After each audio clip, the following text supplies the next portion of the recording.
Friends, knowledge ग्राम के अपने इस चैनल पर मैं इंडिया का 1857 फर्स्ट वॉर ऑफ इंडिपेंडेंस का अपना एक चैप्टर लेकर आई हूँ। इसमें मुझे कुछ भी आपको इलस्ट्रेट करने से पहले ये बताना है कि ये हमारे अपने शहर मेरठ से ही बहुत ज़्यादा ताल्लुक़ रखता है, यहीं से ये शुरू हुआ था। इसको मैं आपको एक पूरा इसका एक स्वरूप, इसके कारण और इसका विस्तार किन किन जगह पे हुआ, कैसे हम इसको फर्स्ट वॉर ऑफ इंडिपेंडेंस बोलते हैं, अंग्रेज लोग इसे विद्रोह और गदर बोलते थे, और किस किस हिस्टोरियन ने, इतिहासकार ने इसको क्या क्या बोला है, उसके बारे में आपको संक्षेप में बताऊंगी। इसको हम सबसे पहले, आप लोगों ने सबने सुना होगा वी.डी. सावरकर। वी.डी. सावरकर हमारे बहुत बड़े क्रांतिकारी, हमारे बहुत बड़े स्वतंत्रता संग्राम के व्यक्ति हुए हैं, जिन्होंने अपनी पुस्तक में इसको फर्स्ट वॉर ऑफ इंडिपेंडेंस बोला है कि हमारे देश का ये प्रथम स्वतंत्रता संग्राम है, इसको वी.डी. सावरकर ने बोला है। इसके अलावा हम इसे बोलते हैं कि जो अंग्रेज इतिहासकार इसको, जैसे कि सभ्यता और बर्बरता के बीच में युद्ध बोलते हैं, कुछ लोग इसको सिपाही विद्रोह बोलते हैं। तत्कालिक कारण, जब भी कभी भी कोई बात आती है तो उसका एक इमीडिएट कॉज आता है कि तत्कालिक कारण क्या था। तो तत्कालिक कारण हम मानते हैं कि अभी आपको मैं थोड़ा सा अपने मेरठ शहर के इतिहास के बारे में बताऊंगी, उसके बाद आपको इसके साथ जोड़ते हुए चलूंगी। हमारे यहाँ एक बहुत प्रसिद्ध मंदिर है जिसे हम बोलते हैं कालीपलटन का मंदिर। तो जो कालीपलटन का मंदिर है, कालीपलटन मीन्स ब्लैक प्लेटून। तो जो प्लेटून मीन्स सैन्य टुकड़ी, तो वो जो सैन्य टुकड़ी थी वो आज भी कालीपलटन के नाम से विश्व प्रसिद्ध हमारा मंदिर है, औकड़नाथ का मंदिर बोलते हैं। वहाँ पर एक कुआं भी है। तो उसमें क्या था कि ब्लैक प्लेटून में सैनिक की एक छावनी थी। उससे पहले जो हमारे कुछ इस तरह से माहौल बनता जा रहा था कि सिपाहियों के अंदर विदेश में जाने की एक बात थी कि आपको कहीं बाहर जाना पड़ेगा, समुद्र पार नहीं करना था। कुछ जनजातीय हमारे इसमें थे कि तिलक लगाए, तो मतलब सैनिकों के अंदर एक गुब्बार चल रहा था। किसानों के बीच में एक जन असंतोष था, लोगों के बीच में अंग्रेजी सरकार को लेकर बहुत ज़्यादा जन असंतोष था। तो धीरे धीरे उनके अंदर एक गुब्बार बनता जा रहा था। तो उसमें पहला जो एक कहें कि मौका था वो बैरकपुर में मंगल पांडे के द्वारा हो चुका था। उसके बाद हमारे मेरठ में 10 मई 1857 जो डेट है वो है 10 मई 1857। इसमें क्या हुआ था कि हमारे जो ये कालीपलटन की जो मैं आपको बात बता रही हूँ, वहाँ पे एक इन्फेंट्री के जो लोग थे, उनके दिमाग में धीरे धीरे ये आ गया था कि चर्बी वाला जो कारतूस है उसको मुंह से खोला जाएगा। तत्कालिक कारण ये बना, तो उनके अंदर ये था कि ये चर्बी जो है हमें मुंह से खोली जाती है, हमारा धर्म भ्रष्ट हो जाएगा। तो ये चीज़ हिंदुओं को भी, मुस्लिमों को भी, जितने भी सैनिकों को थी, बड़ी नागवार गुजर रही थी कि चर्बी वाले कारतूस हमें मुंह से खोले जाते हैं। तो ये एकदम से तात्कालिक कारण बना, धीरे धीरे ये चीज असंतोष की होंगे। तो सबसे पहले 10 मई 1857 को दोपहर के बाद से इस छावनी में जो विद्रोह हो गया और अंग्रेज अधिकारियों को भी निशाना बनाया गया। उसके बाद बख्त सिंह एक नाम है बहुत इंपॉर्टेंट, उसके नेतृत्व में रात के टाइम ही घोड़ों से, इससे जो सैनिक थे वो यहाँ पे पूरे में, जिसे आप गदर कह सकते हैं, विद्रोह कह सकते हैं, पैदल ही दिल्ली की तरफ को कूच कर गए। आज भी जब हम मेरठ से दिल्ली जाते हैं तो बहुत लंबा सफर है। आप इस चीज़ को इस तरह से कल्पना कीजिए कि उस वक्त रात में, आज से अभी इस टाइम हम लोग सोचे कि 2023 में हम लोग चल रहे हैं, 1857 सोचे कि आज से 150 कितने साल पुरानी बात है। उस वक्त वो सब लोग पैदल रात के टाइम ही दिल्ली में जा पहुँचते हैं। अच्छा, दिल्ली ही क्यों गए? अब आपको ये चीज़ आएगा दिल्ली क्यों गए, क्योंकि दिल्ली जो है वो हमारे मुगल जो बादशाह, अंतिम बादशाह था बहादुर शाह जफर, जो नाममात्र का शासक था उस टाइम, दिल्ली वो राजधानी थी हमारे भारत की, और दिल्ली के सम्राट पूरे भारत का सम्राट माना जाता था। तो उनके दिमाग में ये था कि हम जाके मुगल सत्ता को दोबारा से कर देते हैं, ताकि उसके एक छत्र में हम लोग दोबारा से अंग्रेजी सरकार को खाड़ फेंकें। तो रात के 3 बजे, 3:30 बजे, 4 बजे सारे लोग दिल्ली पहुंचते हैं। उस वक्त जो बहादुर शाह जफर थे शुरू में हिचकिचा रहे थे, क्योंकि वो उनकी काफ़ी एज हो गई थी, लेकिन उसके बाद भी इन लोगों ने उन्हें किसी तरह से मनाया, अपना सम्राट घोषित किया, क्योंकि जो उनके साइन के द्वारा सब जगह ये चीज़ फैलानी थी कि हम लोग अंग्रेज सरकार के खिलाफ एकजुट हैं और हम लोग अब इसको खाड़ फेंकेंगे। तो रात के टाइम ही, सुबह के टाइम फिर उनके द्वारा ये सब काम किया गया, उनको अपना नेता मान लिया गया और उनके नेतृत्व में इस संग्राम को हम कह सकते हैं कि एक रूप दिया गया। अच्छा, अब इसमें झांसी, उस वक्त झांसी थी, और इसमें कानपुर, उसमें लखनऊ, और ये सब लोग उसमें धीरे धीरे बढ़ते चले गए। और इन्होंने दिल्ली में भी उस वक्त फिर एक तरीके से कब्जा कर लिया था सैनिकों ने।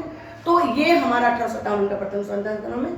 अब मैं धीरे से दोबारा से आपको इसके बारे में थोड़ा सा बताऊंगी कि आपने कारण समझ लिए कि असंतोष था, सैनिकों का तत्कालिक कारण वो चड्डी का कारतूस हो गया, किसानों के बीच में उनके लगान को लेकर असंतोष था, और दूसरी बात है कि 1757, देखिए ये ठीक 100 साल बाद घटना हुई थी। 1757 में पहली बार प्लासी के युद्ध में बंगाल में इन अंग्रेजों ने, जो कि कंपनी बन के हमारे देश में आई थी, इन्होंने 1757 में प्लासी के युद्ध में एक छोटी सी झड़प में हमारे देश को एक तरीके से अपने कब्जे में ले लिया था। उसके ठीक 100 साल बाद ये घटना होती है 1857 की।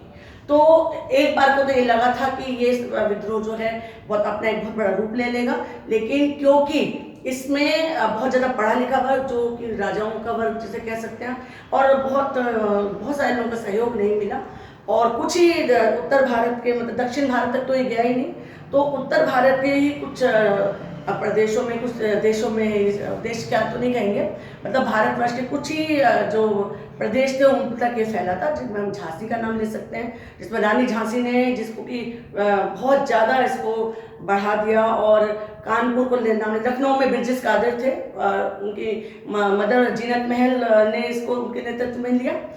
बिहार में कुंवर आरा सिंह एक 80 साल के व्यक्ति थे जिन्होंने इसको पूरी हिम्मत से करा, तात्या टोपे का नाम ले सकते हैं हम, और उसके बाद इन सब लोगों ने बहुत ही करा।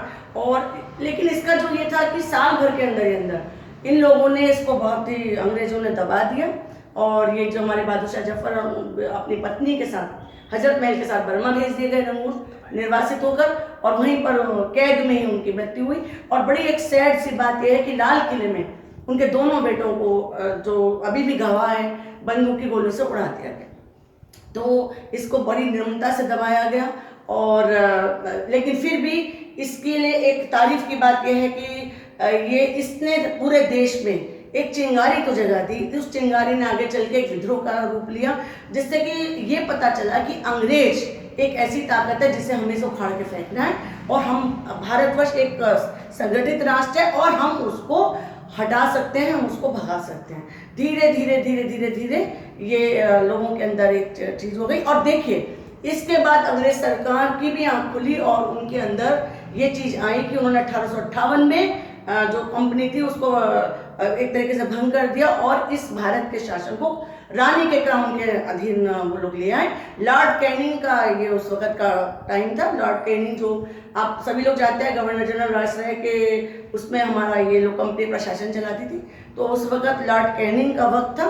तो रानी के उसमें ये जब ये आ गया तो 1858 में ये कंपनी का शासन खत्म हो गया, और ब्रिटिश रानी के क्राउन के अंदर भारत का एक उपनिवेश बन गया था, लेकिन मतलब रानी के शासन में हमारा देश आ गया।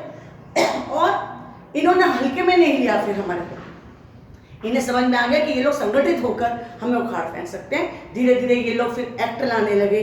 सबसे पहले 1858 में, फिर मतलब हर 10 साल बाद ये लोग एक्ट लाने लगे।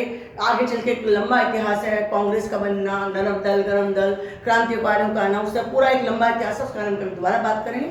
आज फिर से दोबारा से 1857 में आती हूँ। फिर से मैं अपने एक मिनट की आपको एक बात बताती हूँ, बहुत इंटरेस्टिंग बात है। कलकत्ता से तोपखाना, हमारे अभी भी तोपखाना बड़ा प्रसिद्ध है। कलकत्ता से 1857 की गदर से कुछ ही टाइम पहले तोपखाना स्थानांतरित किया हुआ था मेरठ छावनी में। उसकी तोप अब तक भी, कुछ साल पहले तक भी रखी रहती थी।